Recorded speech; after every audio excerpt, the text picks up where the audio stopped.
ఒక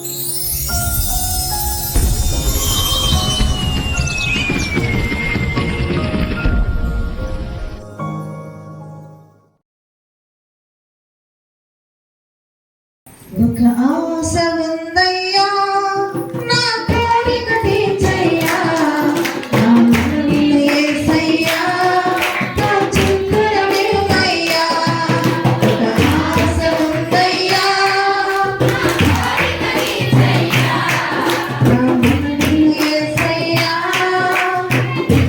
యేసయ్యా యోగుల రక్షణకై తాకు శాసన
స్తోత్రములు. కుదుర్చుని మీ అందరికీ నా వందనాలు తెలియజేస్తున్నాను. గతించిన కాలం అంతా దేవుని యొక్క రెక్కల చాటి కింద మనం భద్రపరచబడి మరి యొక్క విశ్రాంతి దినములో ఈ 2024 సంవత్సరము మొదటి విశ్రాంతి దినములో ఈ విధంగా ఆయన యొక్క సన్నిధిలో మరొకసారి కూడుకొని ఆయనను ఆరాధించే భాగ్యం ఇచ్చినందుకు దేవునికి మహిమ కలుగును గాక. ఆమేన్. ఈ చదవబడినటువంటి 16వ కీర్తన 3వ వచనం ధ్యానం చేస్తున్నాం. నేను ఇలాగందును, భూమి మీద ఉన్న భక్తులే శ్రేష్ఠులు, వారు నాకు కేవలము ఇష్టలు. ప్రార్థన చేసుకుందాం.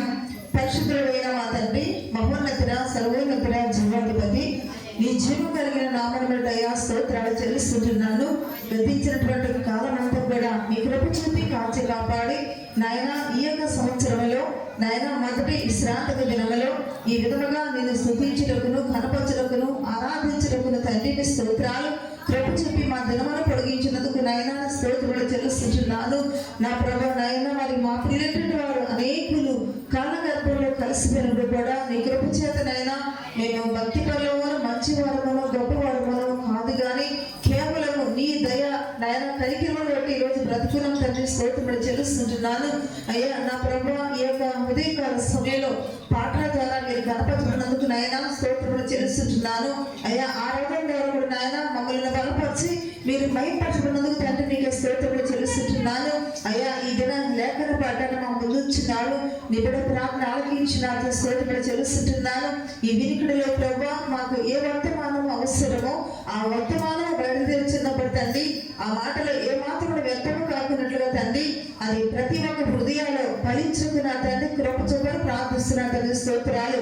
నీ వాక్యము చేత మీరు మాత్రం మాట్లాడండి. నీ వాక్యములు ధ్యానిస్తున్నప్పుడు నాయన నా తలంపులు, నా ఆలోచనలు, నా బలహీనని నామలు మరుగుపరిచి మీరే నాయన మాట్లాడి నడిపించి కృప చూపమని క్రీస్తు నామములో ప్రార్థిస్తున్నాం తండ్రి. ఆమేన్. ప్రియులారా, ఈ లేఖన పాట మనం చూస్తూ ఉన్నట్లయితే మరి దేవుని యొక్క మరి కృపటి గతించినటువంటి కాలం అంతా కూడా ఎంతగానో మనం ప్రేమించి కాచి కాపాడి ఎన్నో బలహీనలోంచి, ఎన్నో సమస్యలోంచి, ఎన్నో రోగములోంచి, ఎన్నో ఆటంకాలోంచి దేవుడు మనం ఎంతగానో ప్రేమించున్నారు. హల్లెలూయా. అయితే ప్రియులారా, ఈ రోజు మనం బ్రతుకున్నటువంటి దేవుని యొక్క కృప. పోయిన సంవత్సరంలో మన జీవితాల్లో ఎన్నో కష్ట నష్టాలు దాటుకుంటూ వచ్చాము. బాగా లోయటువంటి పరిస్థితుల నుంచి మనం తప్పించబడ్డామంటే నేను అంటాను కదా, దేవుని యొక్క హస్తం మనతో ఉన్నది కాబట్టి మనం ఈరోజు బ్రతుకున్నాం. హల్లెలూయా. కాబట్టి నా జీవితంలో కూడా ప్రియులారా, పోయిన సంవత్సరం చూసినట్లయితే ఈ సంవత్సరం చూస్తాననే ఆలోచన నాకు లేదు. ఎందుకంటే ఎన్నో బలహీనతలు, చనిపోతాననే పరిస్థితి ఉన్నప్పుడు కూడా మరి బ్రతుకుడు క్రీస్తే చావైతే లాభం అన్నటువంటి స్థితిలో ఉన్నప్పుడు యంత్రిక ప్రార్థన దేవుని యొక్క గురు బట్టి మరి విశ్రాంతి దినములో ఆయన యొక్క సన్నిధిలో కొడుకుని విధముగా ఆయన స్థుతించే అవకాశం నాకు ఇచ్చినందుకు దేవునికి మహిమ కలుగును గాక. ఆమె ప్రియులారా, ఈ చదవబడిన లేఖను బట్టి మరొకసారి ధ్యానం చేసుకుందాం. 3వ వచనము. నేను ఇలాగందును, భూమి మీద ఉన్న భక్తులే శ్రేష్ఠులు, వారు నాకు కేవలము ఇష్టలు. హల్లెలూయా. ప్రియులారా, దేవునికి వాక్యాలకు వెళ్ళే ముందు పోయిన వారం మరి జనవరి 1 రోజు విన్నటువంటి ప్రసంగాన్ని ఒకసారి మనం గమనం వేసుకుందాము. నూతన సృష్టిగా మనము మార్చబడాలి. కాబట్టి ప్రతి సంవత్సరము అంటే భూమిలో క్రొత్తదనం అంటూ ఏది లేదు. ప్రపంచంలోని మన జీవితంలోని క్రొత్తదనం అనేది ఎప్పుడు వస్తుందంట? మనం దేవుళ్ళు ఉన్నప్పుడు క్రొత్తదనం వస్తుంది. హల్లెలూయా. ఇప్పుడు క్రొత్త సంవత్సరం కాదు కానీ ఆల్రెడీ ప్రాత సంవత్సరం అయిపోయింది.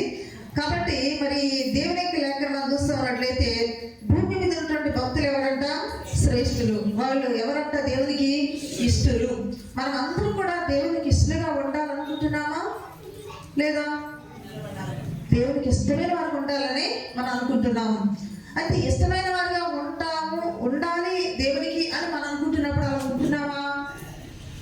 మనం చూడండి, ఏదైనా వస్తువులు కొనుక్కున్నప్పుడు మంచి వాటి మీద మన దృష్టి ఉంటుందా? కుళ్ళిపోయిన వాటి మీద, పుచ్చిపోయిన వాటి మీద, పనికిరాని వాటి మీద మన దృష్టి ఉంటుందా?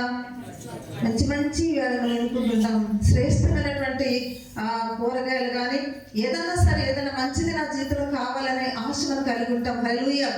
అంటే దేవుడు ఎప్పుడైతే మనలోని ఒక శ్రేష్టత అంటే ఏంటి చెప్పండి? శ్రేష్టత అంటే ఏంటి చెప్పండి? మంచిది, ప్రత్యేకమైనది, విలువైనది. అంటే దేవుడు తన బిడ్డలైనటువంటి వారు ఎప్పుడైతే మంచి వారిగా, విలువైన వారిగా, ఎటువంటి మచ్చడాము లేకుండా ఉంటారో వారిని దేవుడు ఏం చేస్తారంట, ఇష్టపడుతున్నారు. అందుకే ఆయన అంటున్నారంట కదా, భూమి మీద ఉన్న భక్తులే శ్రేష్ఠులు, వారు నాకు కేవలము ఇష్టలు. భక్తులు అంటే ఎవరు చెప్పండి మీరు? భక్తులు అంటే ఎవరండి? మాటలు రావట్లేదు. ఎందుకంటే మీకు అర్థమైంది ఏంటంటే, యేసు ప్రభువుని నమ్ముకుని బాప్తిస్మం తీసుకుని చర్చికి వెళ్తున్నాను, పల్లారాధన పాల్గొని పొందుకుంటున్నాను కాబట్టి ఈ ప్రతి నిత్యము కూడా నేను దేవుడిని ప్రార్థన చేశాను కాబట్టి నేను భక్తుడను, నేను భక్తురాలని అని మనం అనుకుంటున్నాము. అదే కాకుండా ప్రియులారా, దేవుడికి నచ్చినటువంటి భక్తి అనేది మనం కలిగి ఉండాలంటే దాని గురించి మనం తెలుసుకోవాలి. హల్లెలూయా.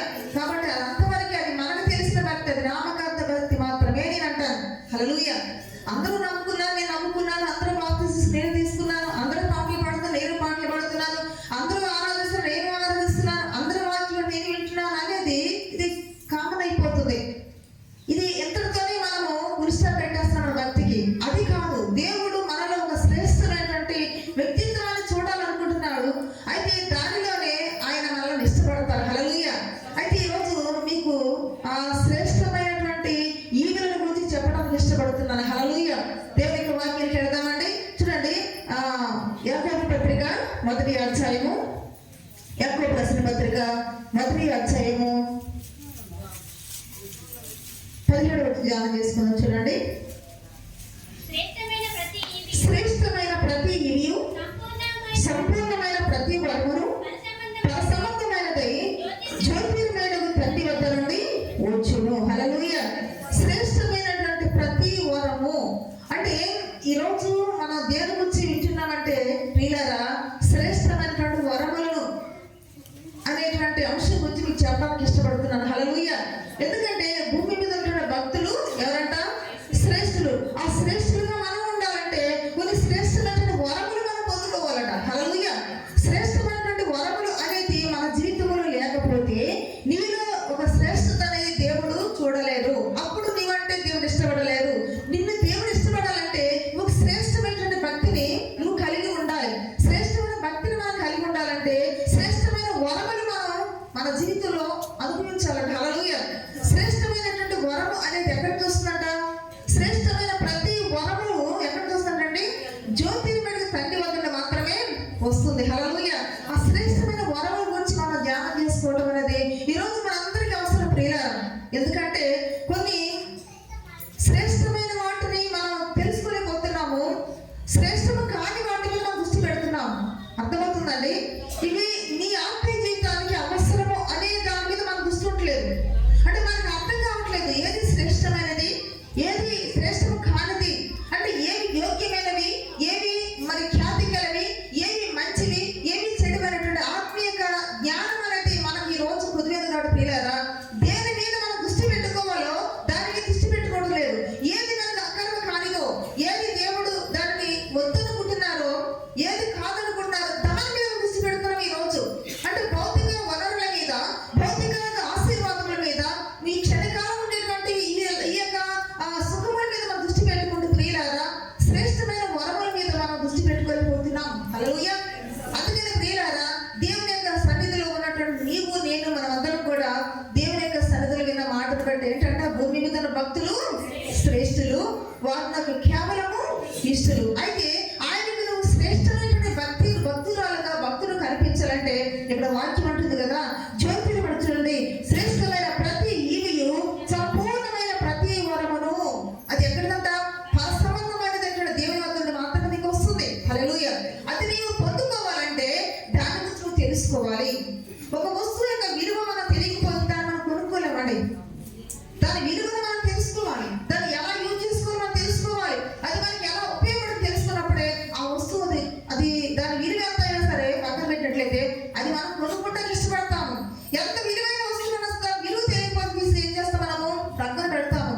ఈ శ్రేష్టమైన వరముల యొక్క విలువను నువ్వు తెలుసుకున్నప్పుడే దాని గురించి నువ్వు ఆశపడతావు. హల్లెలూయా. ఎప్పుడైతే ఆశపడతావో అది నాకు కావాలని కనిపిస్తుంది. ఎప్పుడైతే నాకు కావాలనిపిస్తుందో అది నువ్వు పొందుకోవడానికి ఇష్టపడతావు. ఎప్పుడైతే నువ్వు పొందుకుంటావో అప్పుడు శ్రేష్టమైన వ్యక్తులు కనిపిస్తావు. హల్లెలూయా. కాబట్టి అందుకే ఇక్కడ వచ్చిన ఫిలిప్పీ రాసిన పత్రిక 1వ అధ్యాయము 9వ వచనం చూస్తా ఉన్నట్లయితే మీరు కార్యములను మీరు శ్రేష్టమైన కార్యములను చెప్పగలవారనుటకు వివేచించగలవారనుటకు ప్రేమ తెలివితోను చూడండి ప్రియులారా, ఏమిటంట శ్రేష్టమైనటువంటి కార్యములు మనం ఏం చేయాలంట, వివేచించాలంట. అంటే నా జీవితంలో శ్రేష్టమైన కార్యములు ఏమిటి, నేను నా జీవితంలో ఏది పొందుకుంటే అది శ్రేష్టమైనటువంటి ఆ యొక్క వివేచన మనకు ఉండాలంట. హల్లెలూయా. కాబట్టి ముందే అనుకున్నాము భూమి మీద ఉన్న భక్తులు శ్రేష్ఠ అనుకున్నాము. ఆ శ్రేష్ఠగా ఉండాలంటే పరసమైనటువంటి ఆ జ్యోతిమైనటువంటి ప్రతి యొక్క వరములను, ఆ శ్రేష్టమైన ప్రతి ఈవి కూడా నీ జీవితంలో ఉండాలన్న విషయాన్ని మనం ధ్యానం చేసుకున్నాం. ఇక్కడ మనం చూస్తూ ఉన్నట్లయితే ఏమిటంట, మీరు శ్రేష్టమైన కార్యములను వివేచించాలట, ఆలోచించాలట. దాని గురించి నువ్వు అన్వేషణ చేయాలి. నీ జీవితంలో ఏ కార్యం జరిగిస్తే నువ్వు అది శ్రేష్టమైనది అన్న విషయాన్ని నువ్వు తెలుసుకోకపోతే ప్రియులారా, నువ్వు శ్రేష్టమైనటువంటి భక్తులుగా ఉండలేవు అన్న విషయాన్ని గమనించాలి. అయితే మన జీవితంలో శ్రేష్టమైనవి ఏమిటి అనే దాని గురించి మనం ధ్యానం చేసుకుంటాం. త్వరగా చూడండి, మొదటిగా మనం చూస్తున్నట్లయితే మొదటి సమయాల గ్రంథము 12వ అధ్యాయము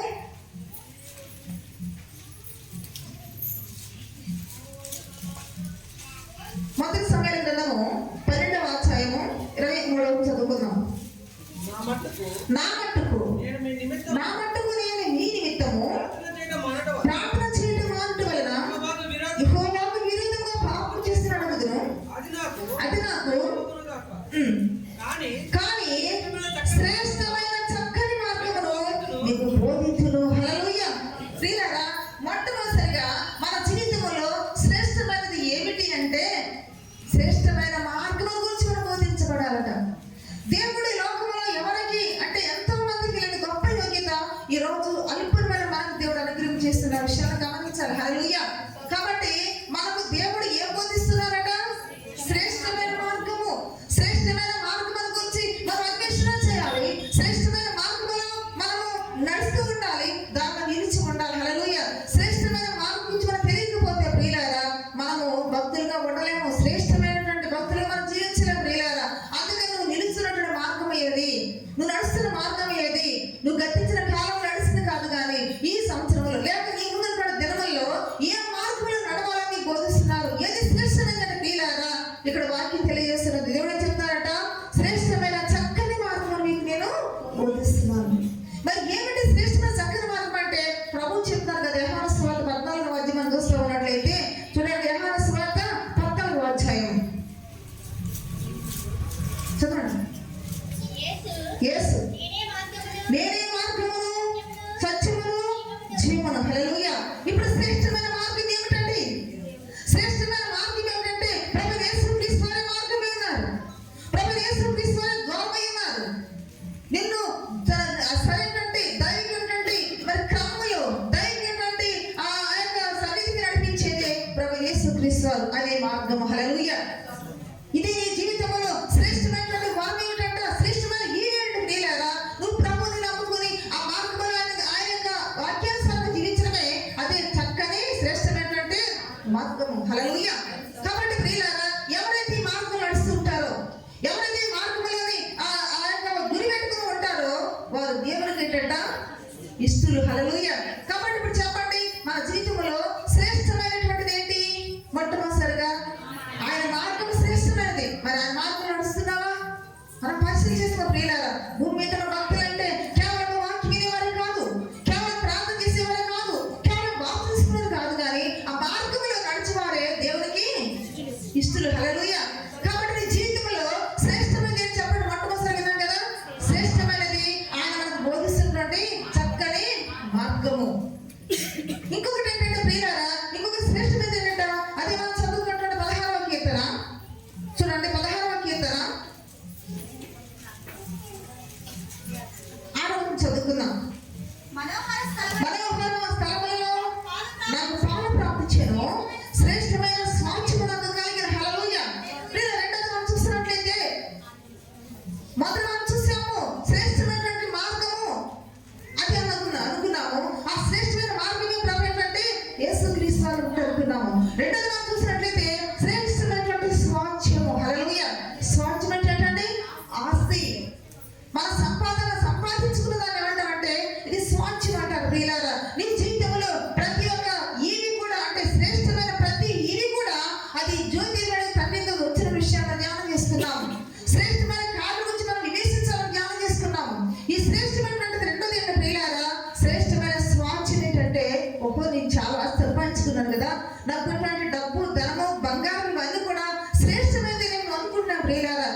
అది లోక సంబంధమైన శ్రేష్టమైనది కావచ్చు, అది ఉపయోగపడేది కావచ్చు, కానీ దైవికమైనటువంటి మరి విధానం చూస్తూ ఉన్నట్లయితే నీ ఆస్తులు, నీ అంతస్తులు, ఈ భౌతిక వనరులు మాత్రము అది శ్రేష్టమైనది కాదు. కానీ మరి ఏది శ్రేష్టమైనది? శ్రేష్టమైన స్వాచ్యం ఏంటంటే ప్రియులారా, మనం ముందుకు వెళదాం. యోహాను సువార్త 17వ అధ్యాయం చూస్తూ ఉన్నట్లయితే చూడండి, శ్రేష్టమైన స్వాచ్యం ఏంటంట? యోహాను సువార్త 17వ అధ్యాయము 10వ వచనం చూడండి. నావన్నీ నీవియు నావి, వాని యందు నేను మహిమపరచబడి ఉన్నాను. హల్లెలూయా.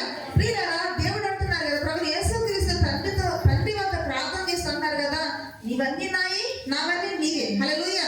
అంటే దేవుడు ఏంటి? దేవుడు ఎవరంటే ఆయన ఈ ప్రపంచ చక్రవర్తి.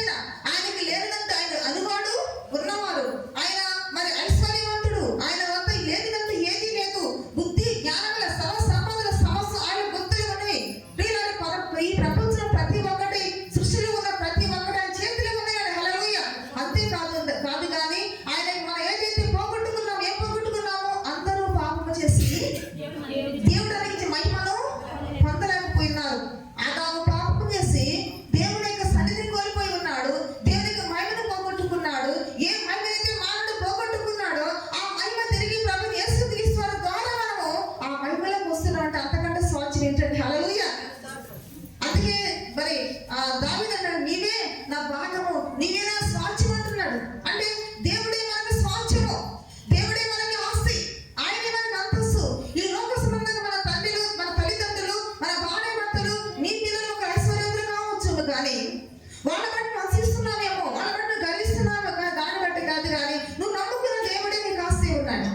నువ్వు నమ్ముకున్న దేవుడికి స్వాచ్యమే ఉన్నాడు.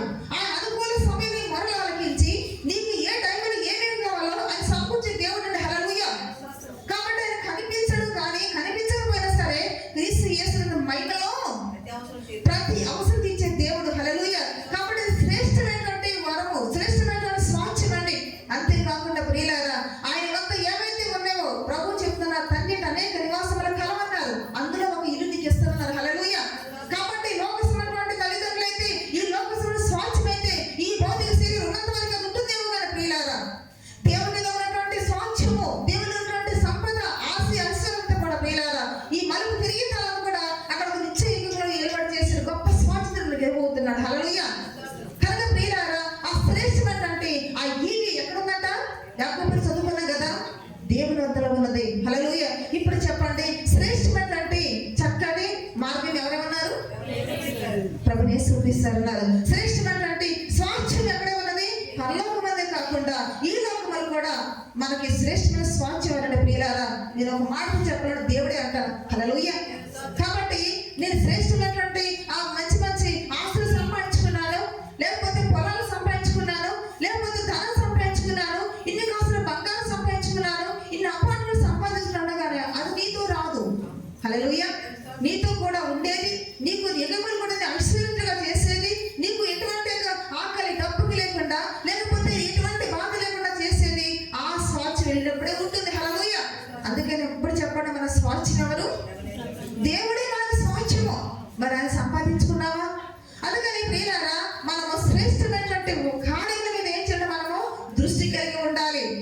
అందుకే భక్తులు వారు ఈ లోకం మీద దృష్టి పెట్టుకోలేదు, ఈ లోకంలో ఆస్తులు దృష్టి పెట్టుకోలేదు, వాళ్ళు పొందబోతున్నటువంటి స్వాచ్యం కోసం వారు దృష్టి పెట్టుకున్నట్టు వాక్యం తెలియజేస్తున్నది. హల్లెలూయా. అందుకే వారు జీవించినంత కాలము ఈ లోకంలో ఎలా అనుకున్నారంట? మేము పరదేశంలో యాత్రికులు అనుకున్నారట.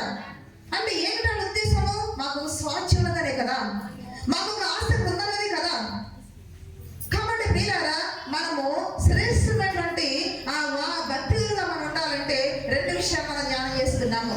ఏమిటది? మనము శ్రేష్టమైనటువంటి మార్గాన్ని ఎన్నుకోవాలి, ఆ మార్గంలో నడవాలి. ఇంకా రెండోది ఏంటంట? శ్రేష్టమైనటువంటి స్వాచ్యాన్ని మనం పొందుకునేటువంటి వారిగా ఉండాలి. హల్లెలూయా. ఇక మూడోది మనం చూస్తూ ఉన్నట్లయితే సామెతల గ్రంథము 8వ అధ్యాయము 6వ వచనం చూడండి. నేను శ్రేష్టమైన సంగతులను చెప్పేదాన్ని వినుడి. హల్లెలూయా. ఇక మూడోది ప్రియులారా, శ్రేష్టమైన సంగతుల గురించి తెలుసుకోవాలి. శ్రేష్టమైన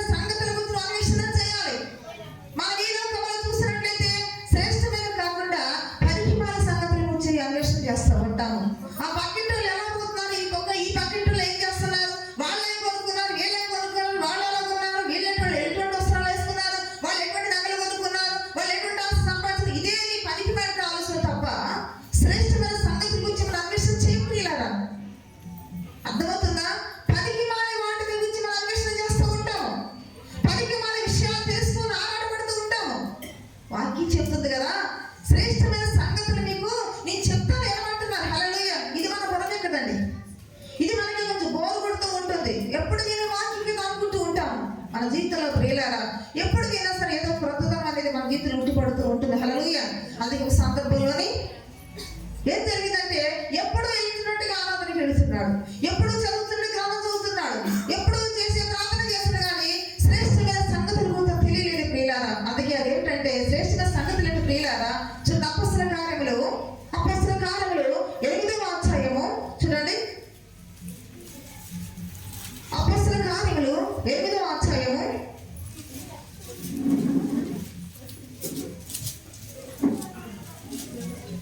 30 చదువుతున్నాం. ఫిలిప్పు దగ్గర పరిగెత్తుకొని పోయి ఫిలిప్పు దగ్గరకు పరిగెత్తుకుని పోయి అతడు ప్రవక్త అయిన యెషయా గ్రంథమును చదువుచుండగా విని నీవు చదువుని గ్రహించుచున్నావా అని అడుగగా. హల్లెలూయా. ఈ యొక్క వాక్యాన్ని అనేక మార్లు ధ్యానం చేసుకున్నాము, అనేక మార్లు దీని గురించి మనం చదువుకున్నాము, విన్నాము. సందర్భంటే ప్రియులారా నపుంసకుడు ఎక్కడికి వెళ్ళాడు చెప్పండి? ఎక్కడికి వెళ్ళాడు? ఆరాధనకి వెళ్ళాడు, యెరూషలేముకి వెళ్ళాడు, దేవుని యొక్క సన్నిధికి వెళ్ళాడు, మందిరానికి వెళ్ళాడు, ఆరాధించాడు, ప్రార్థన చేశాడు, దేవుని సన్నిధి కనిపించాడు, తిరిగి వస్తూ ఉన్నాడు.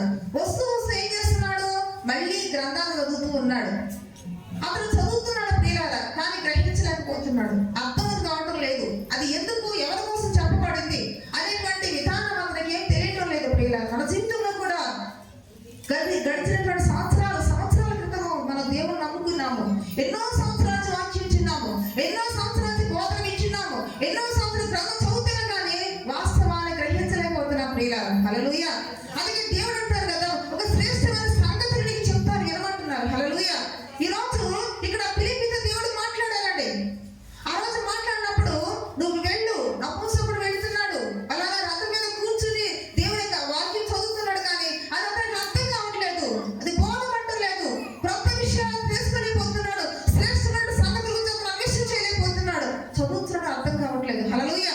కాబట్టి నువ్వు వెళ్ళమని చెప్పేసి ఫిలిప్పీతో ఆత్మ చెప్తున్నప్పుడు ఆ పరిగెట్టిన తర్వాత అడుగుతున్నాడంట, నువ్వు ఏం చదువుతున్నావు? చూడండి ఏమన్నాడు ఇక్కడ, నువ్వు దగ్గరికి పోయి అతడు ప్రవక్త అయిన యెషయా చదువుతూ ఉండగా విని అంటాడు, నువ్వు ఏం చదువుతున్నావు, చదువుతూ గ్రహించావా అంటే శ్రేష్టమైన సంగతులు అతను గ్రహించలేకపోయిన పరిస్థితులు ఉన్నాడు ప్రియులారా. హల్లెలూయా. నీ జీవితంలో కూడా వింటున్నావు కానీ గ్రహించలేకపోతున్నావు. నీ జీవితంలోనే ఒక శ్రేష్టమైన సంగతి గురించి తెలుసుకున్నప్పుడే నువ్వు శ్రేష్టమైన భక్తి కలిగిన వ్యక్తిగా ఉంటావు. హల్లెలూయా. చదువుతున్నా సరిపోలేదు, గ్రహించాలి. ఇది ఎవరి కోసము, ఎవరి కోసం, ఎవరు మాట్లాడుతున్నారు, ఇది నా కోసం, నాకు సంబంధించిన కాదన్న విషయాన్ని నువ్వు అన్వేషణ చేసినప్పుడే ఆ శ్రేష్టమైన సంగతుల గురించి నువ్వు అర్థం చేసుకున్నటువంటి ఇదిగా ఉంటావు. హల్లెలూయా. అయితే అప్పుడు అన్నాడు కదా ఇక్కడ నపుంసకుడు ఏమన్నాడండి? చదవండి. అతడు ఎవడైనా నాకు త్రోవ చూపుకుంటే ఎలాగ గ్రహించగలని చెప్పి. హల్లెలూయా. అంటే ఇప్పుడు వెళ్ళింది సరైన త్రోవలోనే వెళ్ళాడు అనుకుంటున్నా. అంటే ఎక్కడికి వెళ్ళాడు అతను? ఎక్కడికి వెళ్ళాడు? యెరూషలేము వెళ్ళాడు. ఎందుకు వెళ్ళాడు? ఆరాధించడానికి వెళ్ళాడు. మంచి పనే, కానీ వెళ్ళటము మంచిదే, ఆరాధించడం మంచిదే, చదవటం మంచిదే, కానీ అతను శ్రేష్టమైన సంగతులు మాత్రము చెప్పాలి మీరు గ్రహించలేకపోతున్నారు. ఈ రోజున దేవుని సన్నిధికి రావటం మంచిదే, బాప్తిసం తీసుకోవడం మంచిదే, ఆరాధన చేయడం మంచిదే, వాక్యం అంటే మంచిది, కానీ శ్రేష్టమైన సంగతులు నువ్వు గ్రహించలేకపోతున్నావేమో ఒకవేళ. అందుకని నీ జీవితంలో శ్రేష్టమైనటువంటి భక్తి గల వ్యక్తిగా నువ్వు దేవునికి కనిపించాలంటే నీ ముందున్నటువంటి దినములన్నీ కూడా నీ జీవితంలోని ఆ దేవునికి సన్నిహితమైన వ్యక్తిగా, దేవునికి ఇష్టమైన వ్యక్తిగా ఉండాలంటే నువ్వు వింటున్నటువంటి సంగతులు శ్రేష్టమైన సంగతుల గురించి నువ్వు అన్వేషణ చేయాలి, గ్రహించాలి. హల్లెలూయా. అప్పుడు అన్నాడు కదా, నాకు ఎవరైనా త్రోవ చూపదు నాకు ఎలా తెలుస్తుందయ్యా, నాకు ఎవరు త్రోవ చూపట్లేదు, కాబట్టి నువ్వు రా నా పక్కన కూర్చుని అసలు విషయం చెప్పమన్నాడు. అంటే ఈ రోజు దేవుడు ఏమి ఇష్టపడుతున్నారంటే నీకు శ్రేష్టమైన సంగతులు నీకు తెలియజేస్తానికి ఇష్టపడుతున్నారు. అది శ్రేష్టమైన ప్రతి ఈవి కూడా ఎక్కడ చూస్తున్నాం మనం? దేవుని దగ్గర చూస్తుంది. అంటే దేవుని యొక్క సేవకులు చెబుతున్నటువంటి మాటలు, మర్మములు కానీ విషయాలు కానీ అవన్నీ కూడా నీకు ఎక్కడ చూస్తున్న విషయాలు కానీ అనుకోవాలి. దేవుని యొక్క సన్నిధి నుంచి దేవుడే నీకు ఇస్తున్నాడు అనే విషయాన్ని గమనించాలి. నా మీద పాయింట్ అవుట్ చేసి మాట్లాడుతున్నారు, నేనైతే ఇష్టం లేక మాట్లాడుతున్నాను భావం కాదు కదా ప్రియులారా. అంటే ఇప్పుడు నపుంసకుడు అంటే దేవునికి ఇష్టం లేదా? నపుంసకుడు దేవుడు ప్రేమించాడు కాబట్టి ప్రేమించిన తర్వాత శ్రేష్టమైనటువంటి సంగతులు అతనికి అర్థం కావాలని ఇక్కడ ఫిలిప్పీతో మాట్లాడటం చూస్తూ ఉంటున్నాం. నువ్వంటే దేవునికి ఇష్టము, నువ్వు సరైనటువంటి త్రోవలో నడవాలని, సరైనటువంటి వాటి మీద నువ్వు దృష్టి పెట్టాలని, సరైన సంగతుల గురించి నువ్వు తెలుసుకోవాలని, శ్రేష్టమైన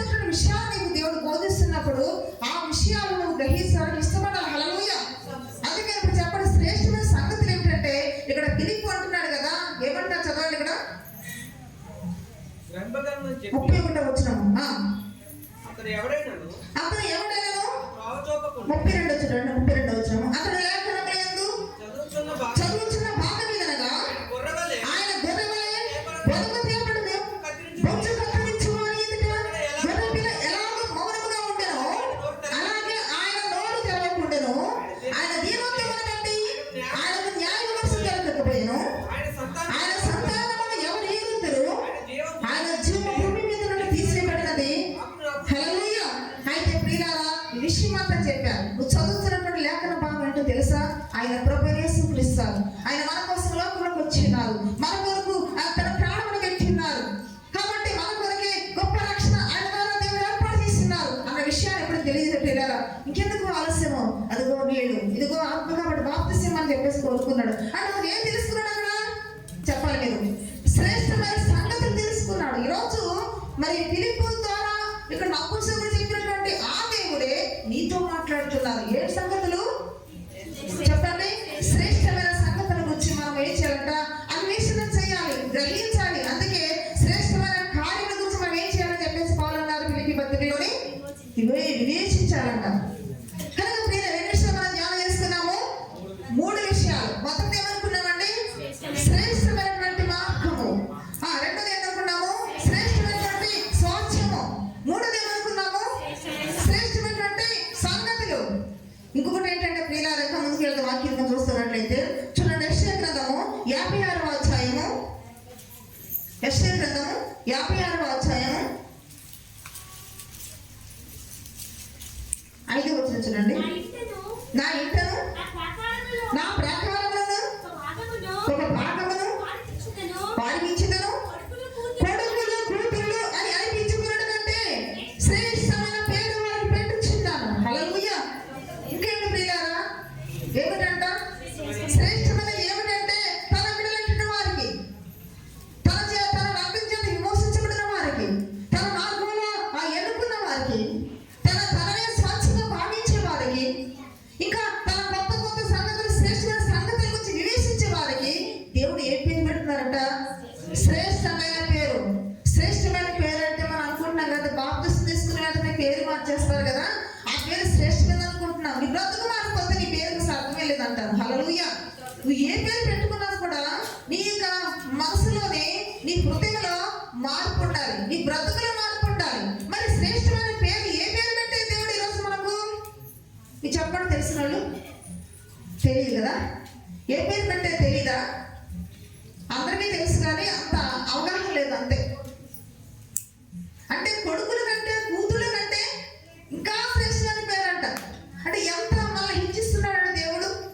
తన హృదయంలో ఎంతగా మనల్ని ప్రేమిస్తున్నారు, ఎంతగా ప్రత్యేకమైన స్థానాన్ని ఇస్తున్నారు, ఎంతగా మన మరి ఈ లోకంలో ప్రత్యేకమైన పేరు ఏర్పాటు చేస్తారంట. ఆ పేరుని మనం చూద్దాం. చూడండి,